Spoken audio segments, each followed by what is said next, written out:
7 months ago, I created the ultimate carnivore diet for women, and I got so many comments from men. So here it is, the ultimate carnivore diet for men, to help you start carnivore the right way, talk about some dangers of a carnivore diet, including heart attack risks, and also help you get rid of that dad bod.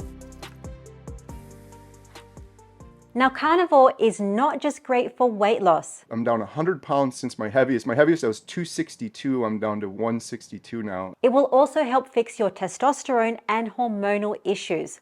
But how does this happen? Being on a carnivore diet, you eliminate out all of these different things that are going to disrupt your hormonal health and cause all those things to happen. So you're removing all the estrogen disruptors and hormonal disruptors that are in plant food and sugars and things like that will disrupt your proper testosterone levels, that will raise your raise your estrogen and drop your testosterone. And you provide yourself with optimal nutrition for your overall health. And that also means hormonal health. So you're going to be getting enough fat and cholesterol so you can make testosterone, because cholesterol is what testosterone is derived from. And in fact, most of your hormones are derived from cholesterol.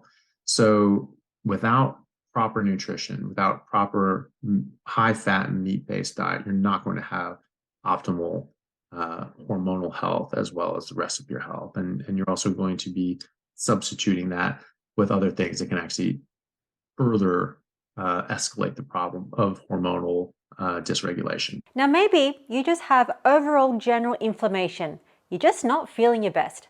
Well, Dr. Ovadia talks about two things a carnivore diet can do for you. Well, ultimately, I think the carnivore diet has two main purposes. The first is as an elimination diet.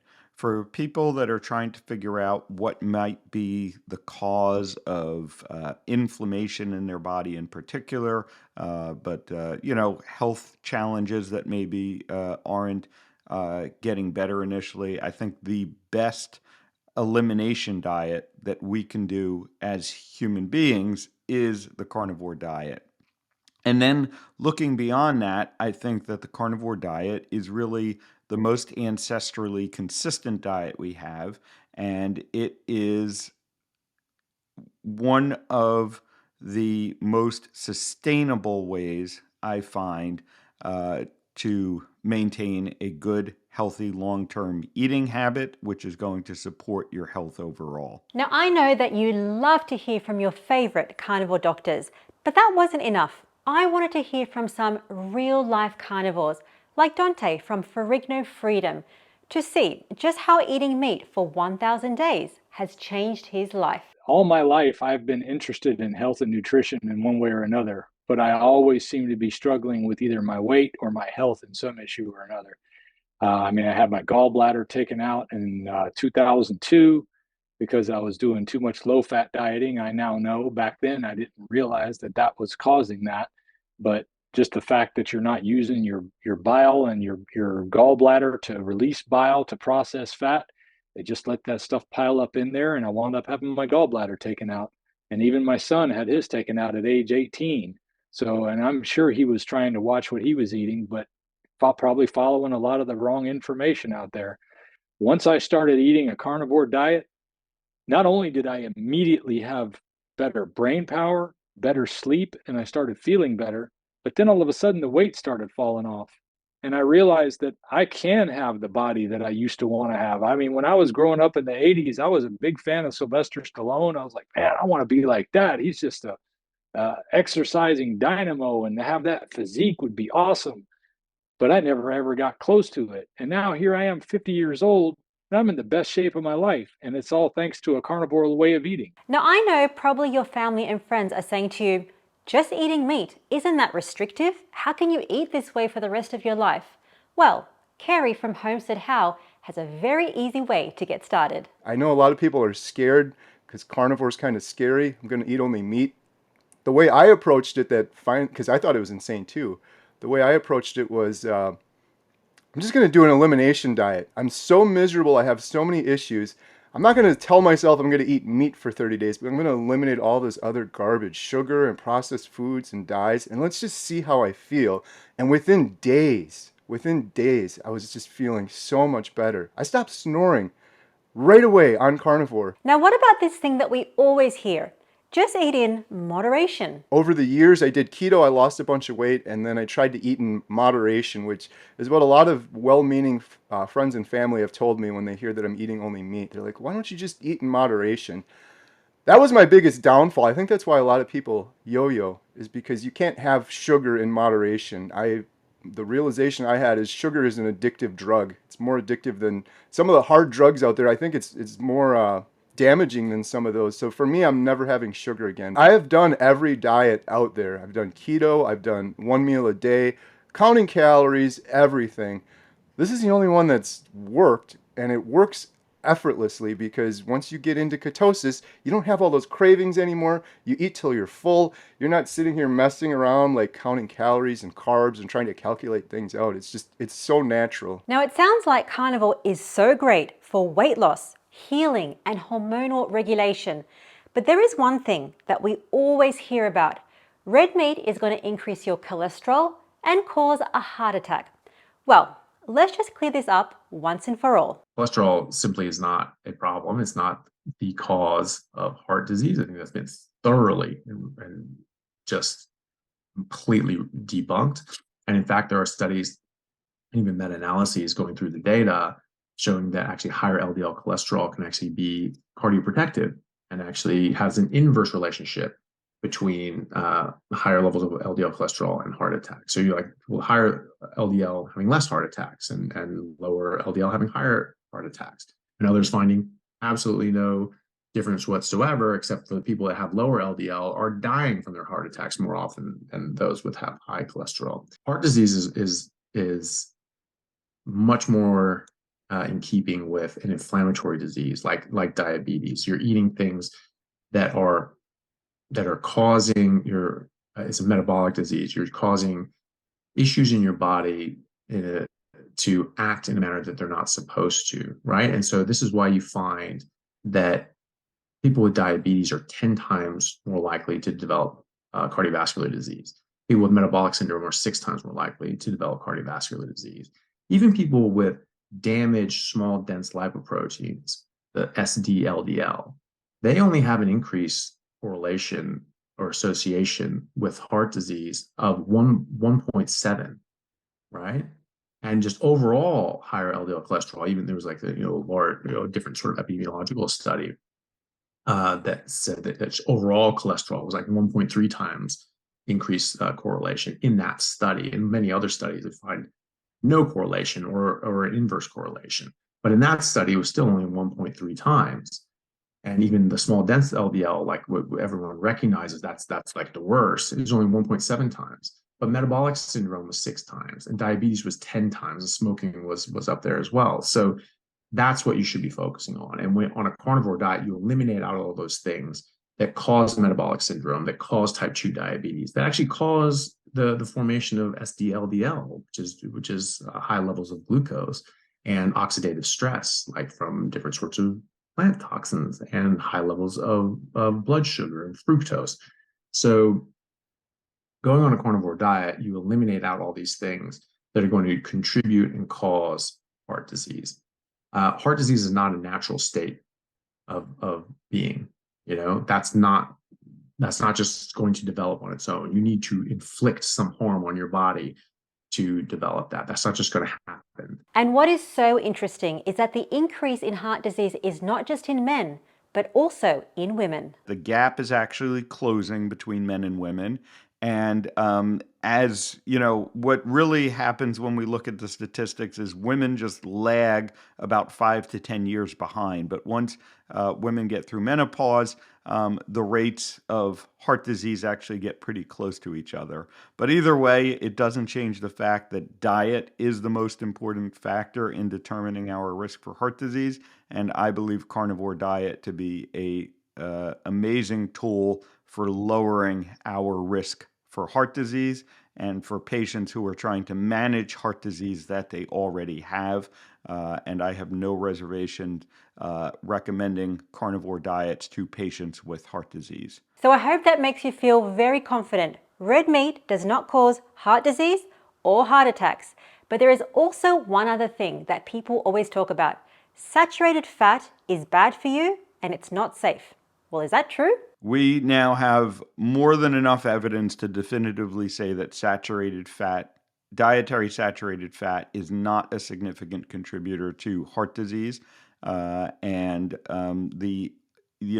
only evidence that ever linked red meat intake to heart disease was weak epidemiologic data that we now know simply just is not true. Saturated fat is another one. The Journal of the American College of Cardiology just published in 2020 a massive work with studies of all available literature and meta-analyses and things like that. And they found that there is no evidence that there's even a correlation between saturated fat, increased saturated fat intake, and heart disease. And in fact, they found an inverse relationship between saturated fat intake and stroke. And so they found that eating saturated fat was protective against stroke.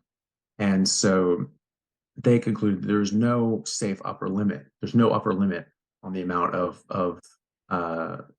saturated fat that you can eat safely. You just eat whatever the hell you want. In fact, you're getting benefit from doing that. And what is so incredible is that Kerry cured his irregular heartbeat and his lifelong heart conditions on a carnivore diet. I have a lot of heart conditions. I have a low ejection fraction. I've been on heart medication my entire life. I've always had an irregular heartbeat. I've since learned on carnivore that the heart performs much more efficiently when you're in a state of ketosis versus when you're burning sugar and carbs. And I never knew that. I wish someone told me that before. I've had an irregular heartbeat since I was a kid. When I was in kindergarten, they hooked all these things up. I've had so many heart tests. And my wife and I were watching TV the other day. She had her head on my chest. We were just laying there. She's like, your heart isn't beating irregularly anymore. And I'm going to go in before I do a video on this or anything, but I used to have heart palpitations, and every time I would stand up before carnivore, I would have to grab onto something because I'd get lightheaded or dizzy. I have none of that anymore. So I know it's anecdotal, but I truly feel like personally, my heart is performing way better, and I'm pretty knowledgeable about that, I guess, so to speak, because I've had so many heart issues and so many tests over the years, and I could feel it over the years, just beating hard and getting dizzy standing up. I have none of that anymore. Now that we have the scary stuff out of the way, I wanted to thank the sponsor of this video, Element. Now, especially if you're new to carnivore or if you're just going to a low or a zero carbohydrate diet, it is very important to make sure that you have enough electrolytes and salt at the beginning, and this can help alleviate side effects that you might experience, like headache or tiredness or some cramping. So you can increase the salt in your meals, you can put salt in your water. But if this doesn't work, I would highly recommend using a supplement.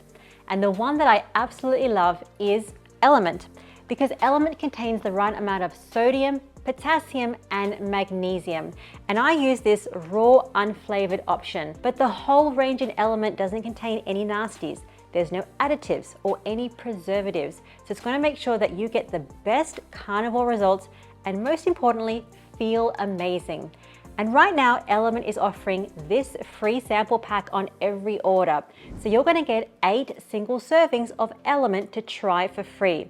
So if you want this, all you have to do is go to drinkelement.com/5-minute body. That's DRINKLMNT/5-minute body to get this free sample pack. Now, one thing that you guys always ask me, how much protein should I eat on a carnivore diet? Well, if you don't want to track macros, you don't want to think about the numbers, Dr. Chafee has a very easy way to start. For me, I think much more as an intuitive sort of thing. So I think that people should you need to eat enough protein, you need to eat enough fat, and usually your body will tell you that. If you're just eating a carnivore diet, you're not eating anything else, you can listen to your body's hunger signals generally, unless you're taking medication or you have some sort of health issue. But most people will find that just eating to taste, they'll get hundreds of grams of protein. You'll get more than enough protein. You'll get a bunch of creatine in there as well, like from the red meat especially. And so you really don't have to worry about that. So your body will tell you. Your body will say, through your hunger signals, just say, hey, we're not getting enough. We want to eat more. And you just have that feeling. So when I'm just working at the hospital or in my office, and being quite sedentary, I generally eat around 2 pounds of very fatty, like ribeye, so it's high calorie, um, and that's how much it satiates me for just like maintenance.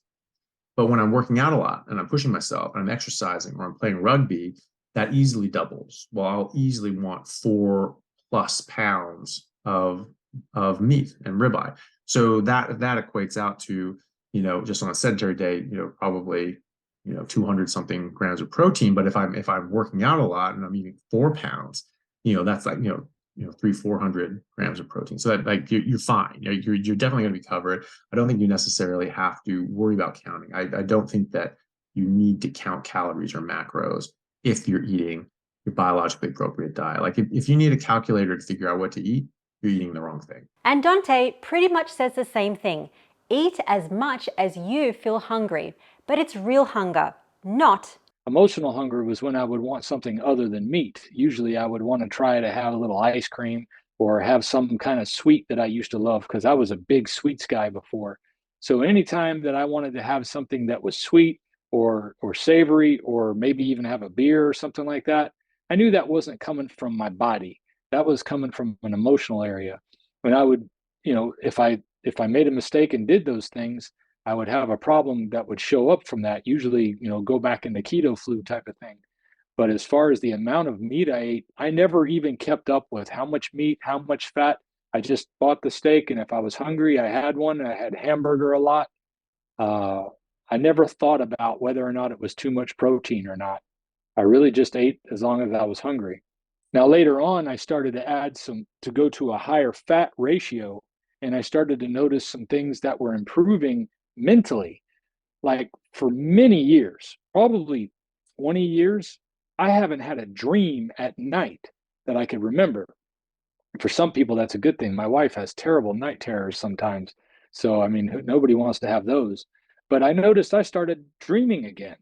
And I thought, man, even though sometimes the dreams aren't what I want them to be, it's nice to know I felt normal again, like my brain was functioning like it should for the first time in a long time. So, once you've been doing a high protein version of the diet for a while, you might want to add a little more fat in later. It really just depends on the person, though. But I didn't ever have any problems when I was eating a lot of protein. Now, for some of you, maybe you want to know the exact numbers and you say, Rena, just tell me a number that I have to hit. What is a benchmark?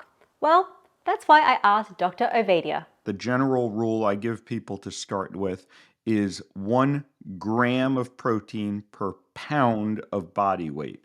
So that's going to be around 2 grams per kilo. And, that's kind of the starting point. If you're looking to add muscle, build muscle, you probably need to go up from there. That rule is kind of for people who are more in a maintenance phase. They're fairly happy with their body composition. In the end, I'm not sure that there's really an upper limit of protein that we need to be concerned about. I think our body regulates very well. Will prevent us from ultimately overeating protein. And the real danger for most of us is undereating protein. So if anything, I would always err towards the higher side on the protein intake. Now, protein is pretty clear, but one thing that is a bit different is how much fat we need to be eating. And even the doctors say the same thing. This is the one that really you have to get into the individuality. And even within individuals, it's going to vary in time. The general rule I give people is when you're first transitioning to any low-carb ketogenic type diet, you're going to want more fat initially as your body is becoming fat adapted.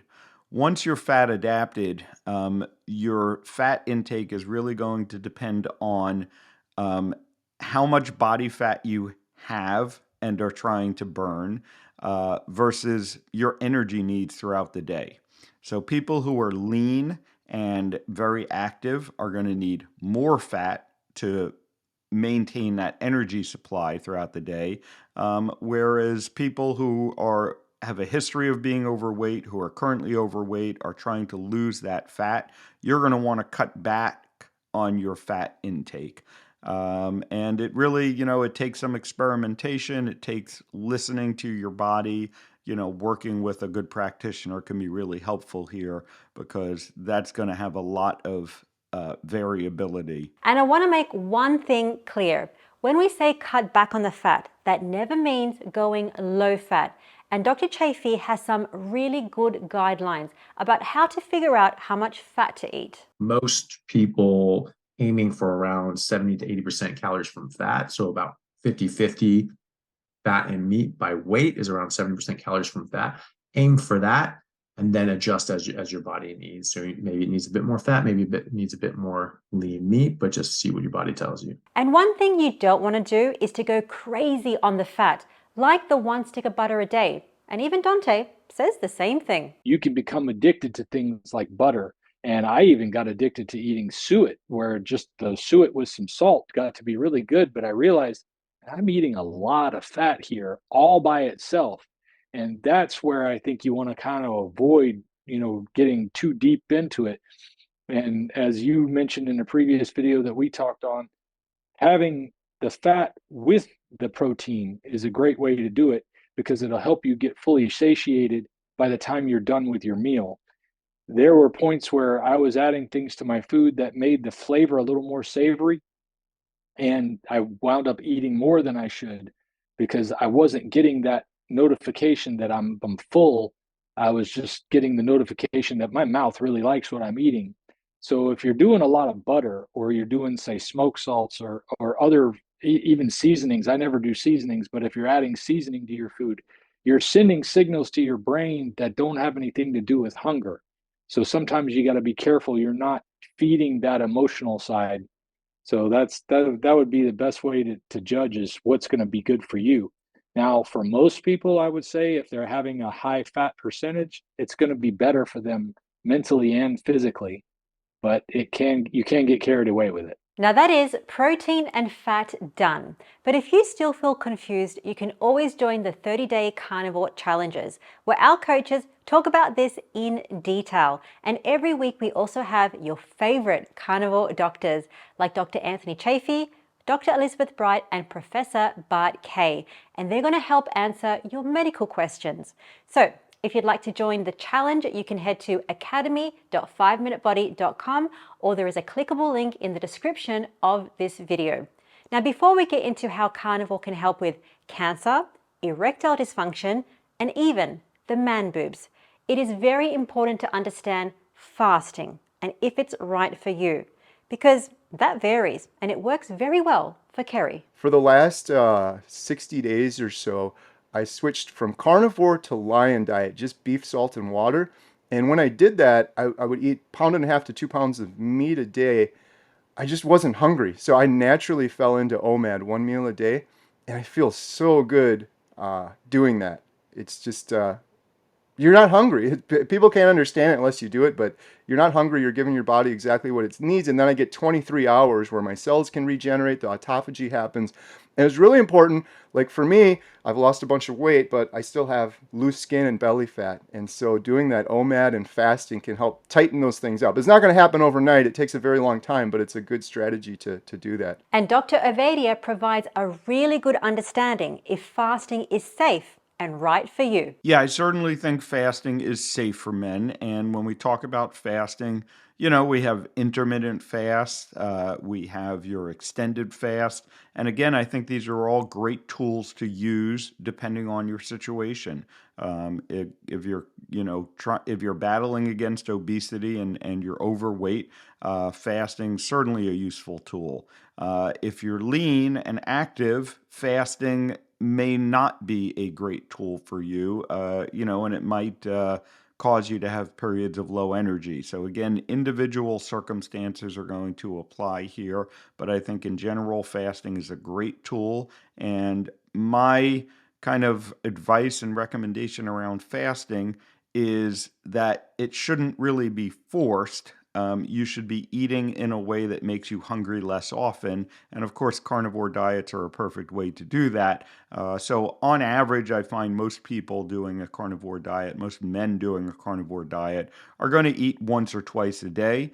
And then, like I said, depending on your goals, depending on what we're trying to accomplish, I might, when I'm working with patients, inject kind of longer fast into the mix on an occasional basis to help with certain stubborn health issues. Now, as Dr. Ovadia mentions, fasting along with the carnivore diet is so effective to help with inflammatory health conditions, whether that be diabetes, insulin resistance, and even cancer. Cancer, it can absolutely help prevent cancer of all description and then help your body fight cancer of all description because it helps your mitochondrial health. And cancer really is, in my estimation, at least in large part, a disease of the mitochondria. And Otto Warburg showed 80 years ago, Nobel Prize winner in medicine, and wrote a paper, a seminal paper in 1951 called "The Origins of Cancer."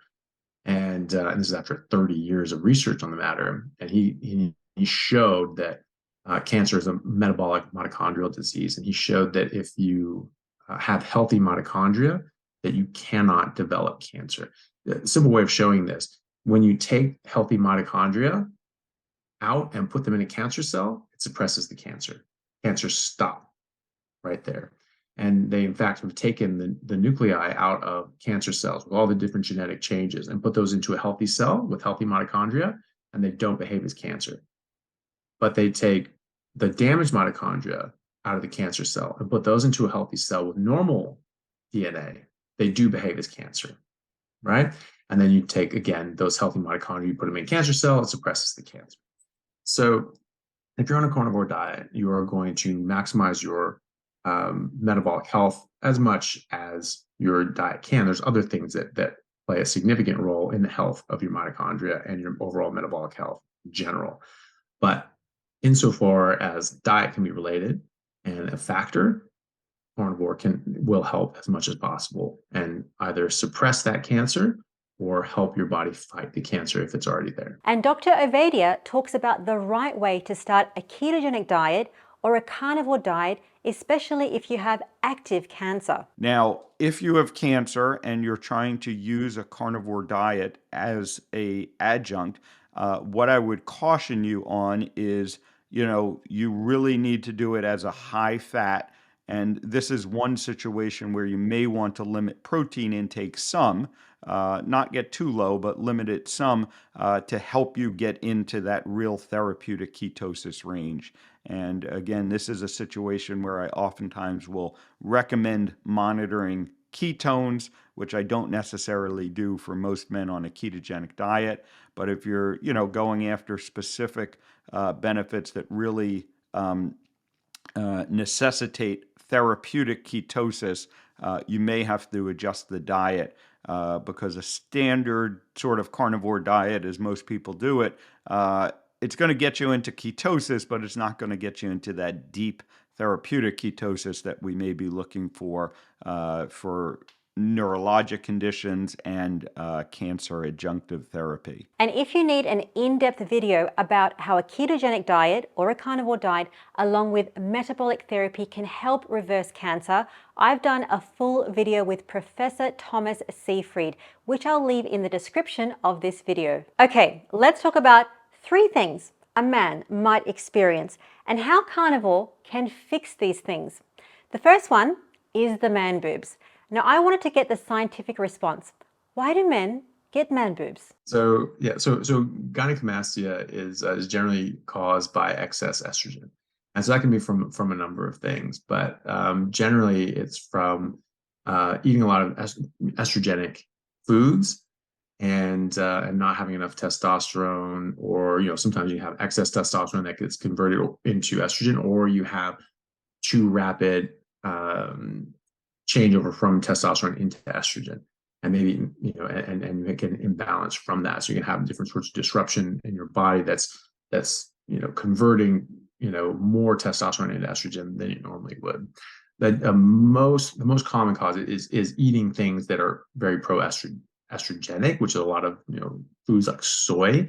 So 8 glasses of soy milk a day is enough estrogen to grow breasts in a man. Okay, so think about that the next time you're getting a dairy alternative. And but the other one is by being overweight and having excess fat, because what people don't understand is that our adipose tissue, our fat tissue, is actually our largest endocrine organ. Endocrine organ meaning that it secretes hormones, and it does. And our fat actually secretes estrogen. And so if you have a lot of excess fat, you are going to be secreting a lot of estrogen. And it actually makes it much more difficult for men to lose weight the more overweight that they are. And that can also go into gynecomastia, and they grow enlarged breast tissue as well. And the other side of it is if someone is taking like excessive exogenous testosterone and things like that, then that can convert in. They can get that sort of appearance. But generally, it's from the aforementioned reasons. Okay, now for the real life answer. Dante, did you have man boobs? I don't know how you know what I guess I'd have to admit that I did, but they weren't as bad as some. I tend to carry most of my weight around my waist, so I guess I was lucky in that part. But it was all on the sides. Like a lot of guys, they have the gut out front, and then they also typically get the man boobs too when they got too much weight. Mine was mostly on the sides, so it was a little weird. But I did have, you know, they were there. There was no doubt I had some there, but now I got pecs, so it feels a whole lot better. And now for Kerry. Did you have man boobs? I had the man boobs for sure. That's awesome. Um, I think it's just fat and eating an improper diet. It's really, this is one of the things that this is my best example I give people who think I'm insane for doing carnivore. You wouldn't see a deer out in the wild with man boobs. You wouldn't see a deer out in the wild with its hair or its skin falling off or its hair falling out or big bags under its eyes or arthritis and it's like crippled over. You'd be like, wow, what is wrong with that deer? That poor thing. There's something wrong with it. But you go around and look at humans, and almost every human has those issues. It's just the food we're eating them. If we fed the deer the food that humans are eating on a standard American diet, the deer would probably get man boobs, and hair would fall out and have big bags under its eyes. It would snore and get depression and anxiety. It's just the food we're eating. My man boobs are gone on carnivore for sure. Now let's talk about a big problem for men, erectile dysfunction. And as Dr. Avadia mentions, this can be very serious. Yeah, so again, when we look at what is at the root cause of erectile dysfunction, it is blood flow to the genitals, to the penis, and that is most often due to insulin resistance and poor metabolic health. So carnivore diet, by improving that, can help to with the management of erectile dysfunction. Erectile dysfunction is oftentimes in men a early warning sign about deeper seated problems, about the insulin resistance, about occult heart disease. We see a strong correlation between heart disease and erectile dysfunction. So very important, definitely should not be ignored.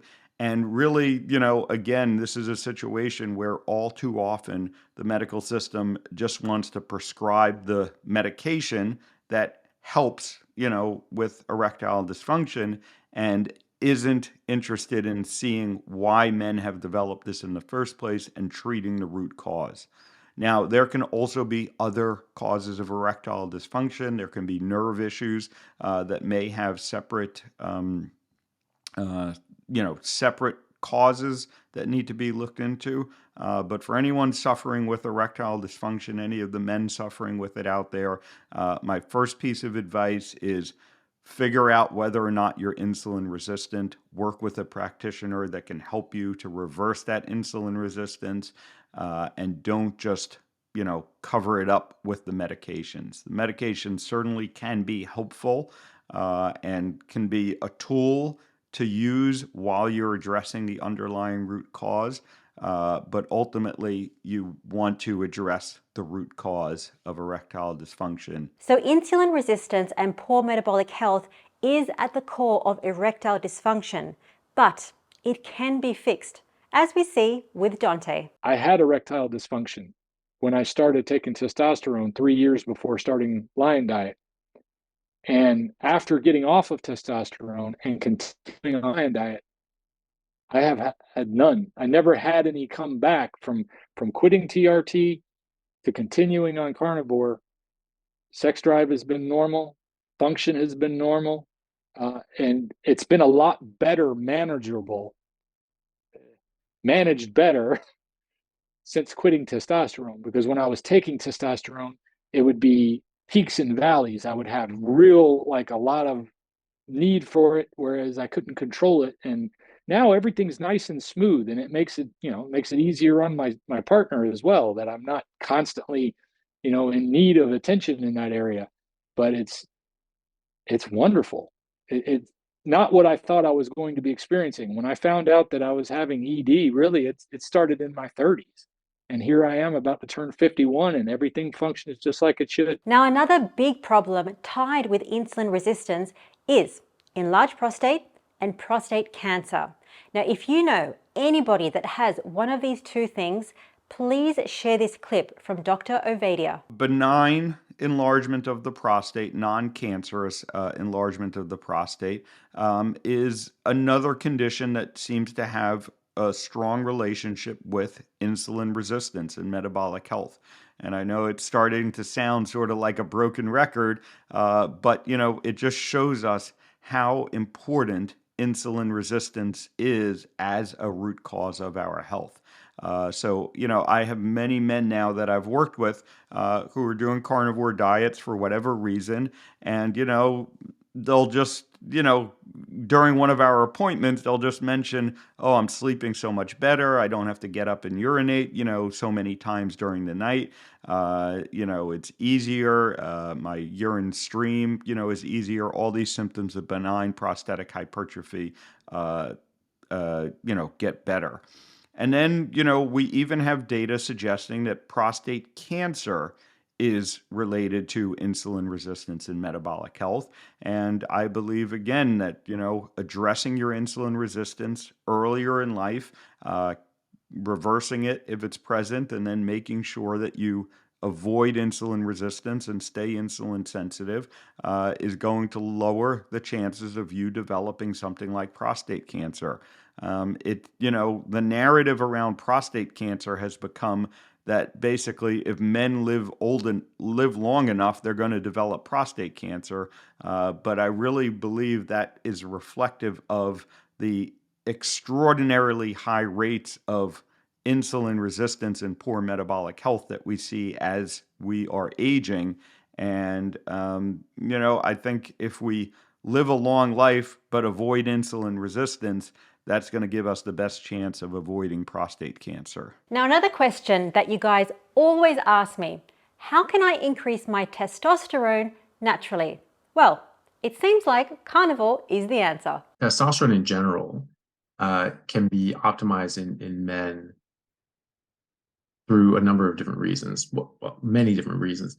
Major reasons would be increasing the amount of fat and cholesterol in your body, and this is what you make testosterone out of. So you're giving your body more substrate for which to make testosterone and your other hormones.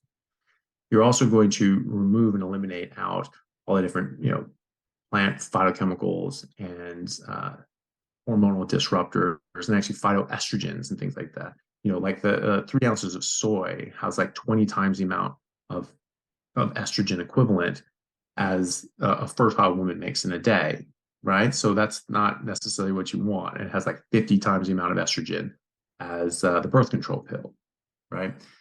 So, people say that meat, oh my God, I've literally heard a patient say that her oncologist said that she shouldn't eat meat, especially red meat, because she had breast cancer and this had all this estrogen in it. And her cancer was estrogen sensitive. And so what should she eat instead? Well, she should eat a plant-based diet.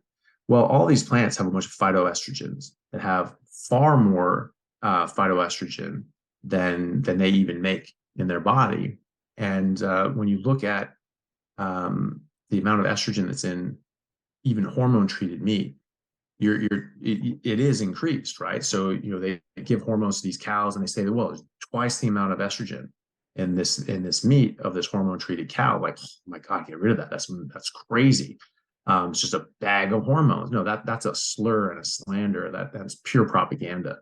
And unfortunately, doctors are believing it because without any evidence either asked for or provided, which is very scary, that a doctor is giving recommendation based on no research whatsoever that they've actually done, right?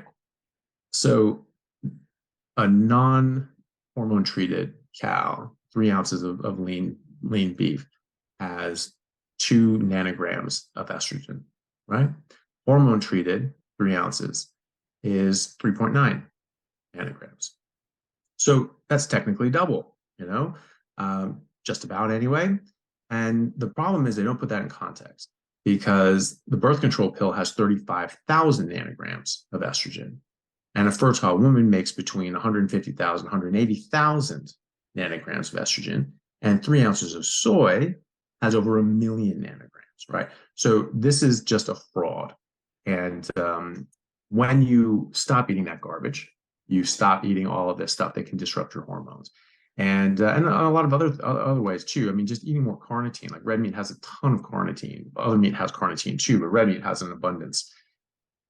Carnitine has been shown to do a lot of things in your body. First of all, it's very important for mitochondrial health, especially in your brain and your neurons. And for properly developing and working neurons, you need an abundance of carnitine. This is especially important for autism because autism can develop from a lack of carnitine and your brain doesn't develop properly because of that lack of carnitine.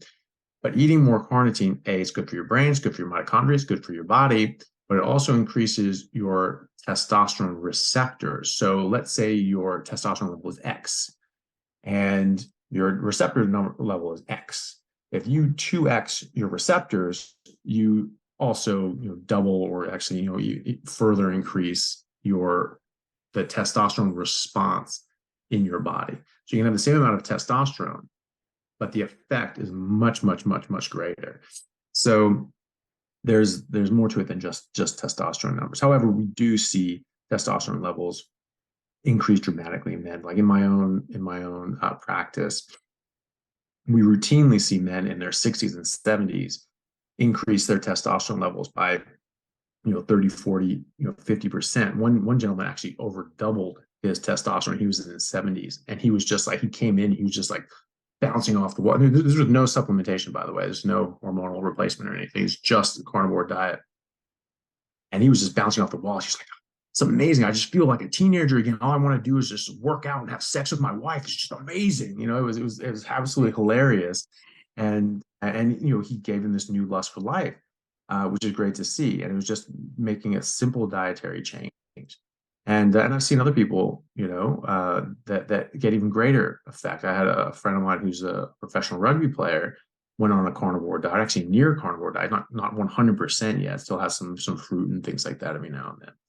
But just eating a ton more meat and eating a lot of fat, not being scared of that.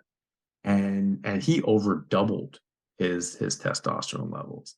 So that's pretty fantastic. So your free testosterone level, to look at these sorts of things. You have total testosterone, you have free testosterone. So your total testosterone, generally, the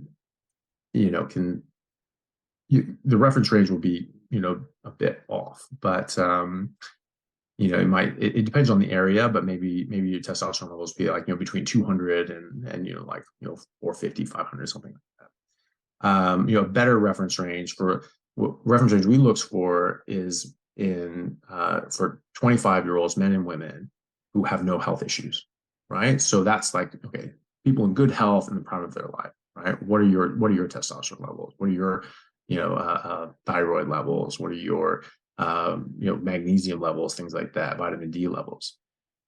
And so when we look at that, a better range for free testosterone would be between 600 and 900. This gentleman that I was talking about, the rugby player, his testosterone levels went from something like 300-400 up to like 1100, right? They just slammed up, right? And you can also get better effects with that as well from just working out. If you're working out a lot, doing a lot of weight training, that can also stimulate testosterone as well as growth hormone.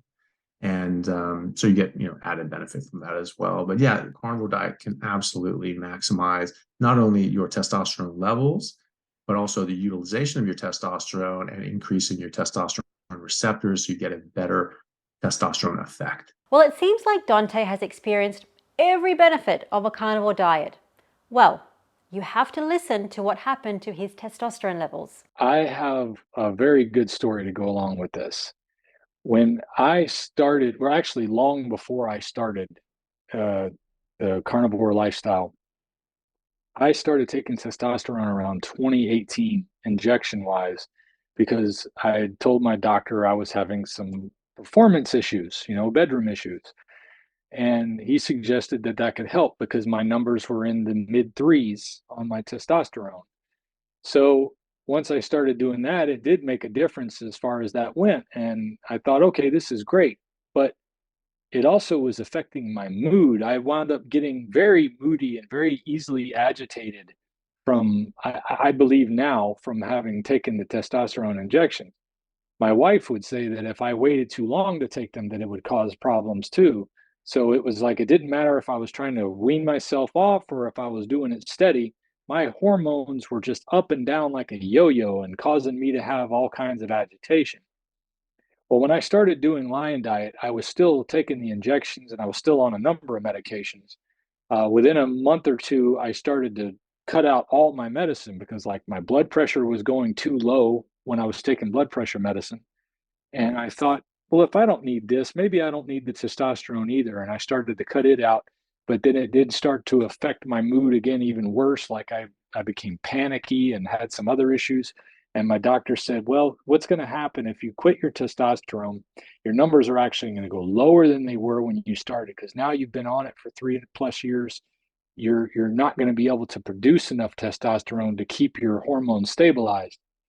And that scared me to death because I wanted to quit all of this stuff.